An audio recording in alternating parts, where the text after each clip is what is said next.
بہت سی محنتوں کا نتیجہ انسان دیکھتا ہے کہ ضائع چلا گیا. میں نے 10 سال محنت کی، حاصل کوئی نہیں نکلا. یہ ثمرات کیا ہیں؟ محنتوں کے ثمرات کا ضیاع. کوشش آپ نے کی، قسمت کی خوبی دیکھی ہے، ٹوٹی کہاں کمن، 2-4 ہاتھ جب کے لبے بام رہ گئے. Be prepared. ایک شاعر کے یہ اشعار ہیں، وہ کمیونسٹ تھا، میں نام بھی نہیں لیتا، لیکن یہ کہ یہ اسی انقلابی، چونکہ ان کا بھی ایک انقلابی نظریہ ہے، انقلابی عمل میں یہ سارے مراحل آتے ہیں. کوئی سیٹ بیک آیا فرض کیجئے، کوئی ناکامی ہو گئی، تو اپنے ساتھیوں کو دل بندھانے کے لیے یہ فصل امیدوں کی ہمدم اس بار بھی غارت جائے گی، سب محنت صبحوں شاموں کی اب کے بھی اکارت جائے گی. میرے نبی کے ثمرات کا جو لفظ یہاں آیا ہے، وَنَقْصٍ مِّنَ الْأَمْوَالِ وَالْأَنفُسِ وَالثَّمَرَاتِ، سب محنت صبحوں شاموں کی اب کے بھی اکارت جائے گی. دھرتی کے کونوں کھدروں میں پھر اپنے لہو کی کھاد بھرو، پھر مٹی سینچو اشکوں سے، پھر اگلی رت کی فکر کرو، پھر اگلی رت کی فکر کرو، جب پھر ایک بار اجڑنا ہے. ایک فصل پکی تو بھر پایا، تب تک تو یہی کچھ کرنا ہے. ایک مقصد ہے سامنے، انقلاب برپا کرنا ہے. ایک کوشش ناکام ہو جائے کوئی پرواہ نہیں، نیکسٹ. پھر تیار رہو ناکامی کے لیے. ایسا نہ ہو جو انگریزی میں کہتے ہیں hope for the best but be prepared for the worst. ایسا نہ ہو کہ دوسری مرتبہ ناکام ہو کے بددل ہو جاؤ، تمہاری ہمتیں جواب دے جائیں. نہیں، پہلے سے تیار رہو کہ دوسری مرتبہ بھی ناکامی آئے تو آئے، لیکن جب تک کہ کامیابی حاصل نہیں ہوتی ہمیں یہ کام کیے چلے جائیں. دیکھیے سیرت میں آیا کہ نہیں یہ واقعہ. بدر میں مسلمانوں کو فتح ہوئی تو احد میں زک پہنچی کہ نہیں؟ 70 صحابہ شہید ہوئے کہ نہیں؟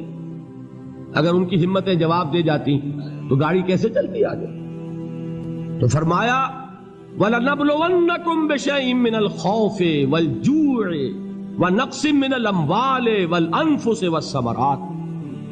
ہم تمہیں لازم آزمائیں گے، خوف کی کیفیت سے، فقر و فاقے کی کیفیت سے، بھوک سے، جان کے نقصان سے، مال کے نقصان سے، محنتوں کے حاصل کے ضائع ہو جانے سے. وَبَشِّرِ الصَّابِرِينَ، اور اے نبی بشارت دیجئے صبر کرنے والوں کو. الَّذِينَ إِذَا أَصَابَتْهُمْ مُصِيبَةٌ، وہ کہ جب ان پر کوئی تکلیف آئے، کوئی مصیبت آئے، کوئی آزمائش آئے، قالوا انا للہ وانا الیہ راجعون، وہ یہ کہیں کہ ہم اللہ ہی کے ہیں، اللہ ہی کی طرف لوٹ جانا ہے. یہ وہی انداز ہے جو میں نے فارسی کا شعر سنایا تھا آپ کو کہ سرے تسلیم خم ہے جو مزاج یار میں آئے. وہ ہمارا مولا ہے، ہمارا آقا ہے. اگر اسے یہی منظور ہے تو ہمیں بھی یہی منظور ہے. میں نے تسلیم و رضا کی بات کی تھی نا، آپ کو کچھ شعر سنائے تھے. ایک شعر اور سنیے، اور یہ کس کا ہے؟ محمد علی جوہر کا. ایک مرتبہ جیل گئے، ان کی ایک بیٹی جوان بیمار ہوئی، فوت ہو گئی. باہر چھوڑا انگریز نے، جاؤ بھائی دفن کر دو بیٹی کو. دوسری مرتبہ جیل گئے، دوسری جوان بیٹی اسی مرض میں مبتلا ہوئی. اب یہ جیل میں ہے، خبر پہنچی کہ دوسری بیٹی کے اوپر بھی اسی مرض کا حملہ ہوا ہے. ایک نظم لکھی ہے جس کا آخری شعر یہ ہے، تیری صحت ہمیں منظور ہے لیکن اس کو نہیں منظور تو پھر ہم کو بھی منظور نہیں. یہ ہے، جب تک یہ کیفیت نہ ہو اس میدان میں آدمی ثابت قدم نہیں رہ سکتا کہ میرے رب کو اگر یہ منظور ہے تو یہی مجھے منظور ہے، اور تیری صحت ہمیں چاہیے تو ضرور، لیکن ہمارے رب کو منظور نہیں تو ہمیں بھی منظور.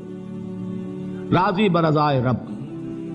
وَبَشِّرِ الصَّابِرِينَ الَّذِينَ إِذَا أَصَابَتْهُمْ مُصِيبَةٌ قَالُوا إِنَّا لِلَّهِ وَإِنَّا إِلَيْهِ رَاجِعُونَ. نہ شود نصیب دشمن کے شود ہلاک تیغت، سرے دوستہ سلامت کے تو خنجر آزمائے. اولئک علیہم صلوات من ربہم ورحمہ، یہی ہیں وہ لوگ جن پر ان کے رب کی طرف سے عنایتیں ہیں اور رحمتیں ہیں. وَأُولَئِكَ هُمُ الْمُهْتَدُونَ، اور یہی ہے وہ لوگ جو کامیاب ہونے والے ہیں، ہدایت پانے والے، ہدایت یافتہ. اسی سورہ بقرہ میں ذرا آگے چل کر، یہ تو ہے 20واں رکوع، 19واں رکوع، بھی 21ویں رکوع کی پہلی آیت ہے لیس البر ان تولوا وجوہکم قبل المشرق والمغرب ولکن البر من آمن باللہ والیوم الآخر والملائکۃ والکتاب والنبیین وآتى المال على حبه ذوي القربى واليتامى والمساكين وابن السبيل والسائلين وفي الرقاب وأقام الصلاة وآتى الزكاة والموفون بعهدهم إذا عاهدوا والصابرين في البأساء والضراء وحين البأس۔ اب یہ آیت جو ہے سورۃ العصر میں جو مضامین آئے تھے سارے اس میں موجود ہیں۔ وہاں ایمان کا لفظ آیا، یہاں 5 ایمانیات کی تفصیل آ گئی، اعمال کی تفصیل آئی، اور آخری بات وہاں کیا ہے وَتَوَاصَوْا بِالصَّبْرِ، اور یہاں کیا ہے وَالصَّابِرِينَ فِي الْبَأْسَاءِ وَالضَّرَّاءِ وَحِينَ الْبَأْسِ، اور صبر کرنے والے، اصل نیکی ان کی ہے جو صبر کریں، کس میں؟ جنگ کے وقت، ذرائے، بأسائے، بأسا کہتے ہیں فقر اور فاقہ، واحد آئے گا باس تو اس کے معنی جنگ، اور باسا جمع میں آئے گا تو فاقہ، فقر، بھوک، اور ذرائے جسمانی تکلیف، ضرر، جسمانی تکلیفوں میں صبر کرنے والے، فقر اور فاقے میں صبر کرنے والے، اور جنگ کے وقت صبر کرنے والے۔ اولئک الذین صدقوا واولئک هم المتقون، یہ ہیں وہ لوگ جو صبر کرنے والے ہیں، یہ ہیں جو سچے ہیں، جو اپنے دعوے میں نیکی کے اور ایمان کے صادق ہیں، اور یہی وہ لوگ ہیں جو متقی ہیں۔ اگلی سورت ہے سورہ آل عمران، اس میں 2 لفظ آئے ہیں، آخری آیت یا ایھا الذین آمنوا اصبروا وصابروا ورابطوا واتقوا اللہ لعلکم تفلحون۔ دیکھیے یہاں صبر اور صابر، جو تعلق جہد اور جہاد کا ہے وہی ہے صبر اور مصابرت۔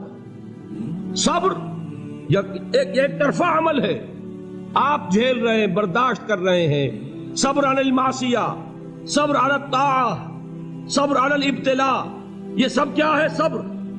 اور مصابرت کیا ہے؟ صبر کا صبر سے مقابلہ۔ یہ سورہ آل عمران، اب وقت نہیں ہے میں آپ کو سناتا اللہ تعالیٰ نے کیسے کیسے مسلمانوں سے کہا، مسلمانوں تمہیں زک پہنچی ہے تو انہیں بھی تو پہنچی تھی، ان کے 70 نہیں مارے گئے تھے بدر میں، ان کے حوصلے جو ہیں وہ تو پست نہیں ہوئے، وہ اگلے سال آ گئے تم پر چڑھائی کر کے، تم کیوں اتنا برا مان رہے ہو؟ تمہارے دل اتنے زخمی کیوں ہو گئے؟ تمہیں تکلیف پہنچتی ہے تو انہیں بھی پہنچتی ہے۔ اپنی غیرت جو ہے ہمیں ذرا اس کا جائزہ لینا چاہیے۔ لوگ باطل نظریات کے لیے کتنی قربانیاں دے رہے ہیں، لوگ باطل چیزوں کے فروغ کے لیے کتنی محنتیں کر رہے ہیں۔ جیسا کہ میں نے ابھی کہا تھا، اسی غیرت کو چیلنج کرنے کے لیے، ذرا آپ کی حمیت دینی کو جوش دلانے کے لیے، قادیانی نوجوان کتنی تعداد میں اپنے آپ کو دین کے لیے وقف کرتا ہے، اور آپ کتنے نوجوان ہیں جو اپنے آپ کو دین کے لیے وقف کرتے ہیں، اور ہوں وہ کھاتے پیتے گھرانوں کے لوگ۔ یہ نہیں ہے کہ اگر کوئی اور کام نہیں کر سکتا تو پھر یہ ہے کہ وہ دین کے کام میں لگ جائے۔ باصلاحیت لوگ، کھاتے پیتے لوگ، ذہنی استعداد رکھنے والے لوگ، اونچے گھرانوں کے لوگ، وہ وقف کریں اپنے آپ کو دین کے لیے۔ اس کے بغیر کیسے باہر آ جائے گی، کیسے رونق آ جائے گی؟ تو دنیا میں باطل نظریات والے جو ہیں، یہ بات کہی گئی ہے، مسلمانوں تم اگر توحید کے لیے لڑ رہے ہو، دیکھتے نہیں ابو جہل کو، اس نے گردن کٹوائی ہے شرک کے لیے، شرک کے لیے گردن کٹوائے، اور تم توحید کے لیے گردن کٹوانے کو تیار نہ ہو۔ اس نے گردن کٹوائی کہ نہیں کٹوائی؟ اور کس طرح کٹوائی ہے؟ کیونکہ بڑا متکبر قسم کا، فرعون قسم کا شخص تھا، جب گردن کاٹنے لگے تو کہتا ہے ذرا نیچے سے کاٹنا، تاکہ جب تم نیزے کے اوپر چڑھاؤ میرے سر کو تو اونچا نظر آئے، معلوم ہو سردار کا سر۔ وہ بدبخت مرتے ہوئے بھی جو اس کی کیفیت تھی نا، اس کو ذہن میں رکھیے۔ تو یہ اس لوگوں نے قربانیاں دی، جانیں دی، تو فرمایا اگر تم ان سے زیادہ قربانی نہیں دو گے، جو نوٹ کر لیجئے اس کو، مجرد اگر حق کو غالب کرنا اللہ کے ذمے ہو تو آنے واحد میں غالب کر دے گا، تمہیں تکلیف ہی دینے کی ضرورت نہیں۔ سمجھ رہے؟ کیا اللہ کے مقابلے میں کوئی باطل کی طاقت ٹھہر سکتی ہے؟ یہ تمہارے ایمان کا امتحان ہے، یہ تمہارے خلوص کی آزمائش ہے، یہ تمہارے امتحان کا ثبوت درکار ہے کہ اللہ تعالیٰ دیکھنا چاہتا ہے تم اس کے لیے اپنی جانیں قربان کرنے کو تیار ہو کہ نہیں، تم اس کے لیے تن من دھن لگانے کو تیار ہو کہ نہیں۔ اور یہ جان لو کہ اگر کفار اور مشرکین اور ملحدین اور باطل نظریات والے وہ جو کچھ قربانیاں اپنے باطل نظریات کے لیے دے رہے ہیں ان سے زیادہ اگر تم نہیں دو گے تو حق غالب نہیں ہوگا۔ انہوں نے جو صبر کیا ہے اپنے باطل نظریات پر، اگر تم اس سے زیادہ صبر کا ثبوت نہیں دو گے اپنے اس حق پر تو حق غالب نہیں ہوگا۔ اس لیے فرمایا یا ایھا الذین آمنوا اصبروا وصابروا، نہ صرف یہ کہ صبر کرو بلکہ صبر میں اپنے دشمنوں سے آگے نکلو، ان کے صبر سے بڑھ کر صبر کرو۔ وَرَابِطُوا، مرابطہ کہتے ہیں چوکس رہنا، ہوشیار، پہرا دو، ایسا نہ ہو کہ دشمن جو ہے غفلت میں تمہارے اوپر کوئی حملہ جو ہے کر بیٹھے۔ وَاتَّقُوا اللَّهَ، اور اللہ کا تقوی اختیار کرو، لعلکم تفلحون، تاکہ تم فلاح پاؤ۔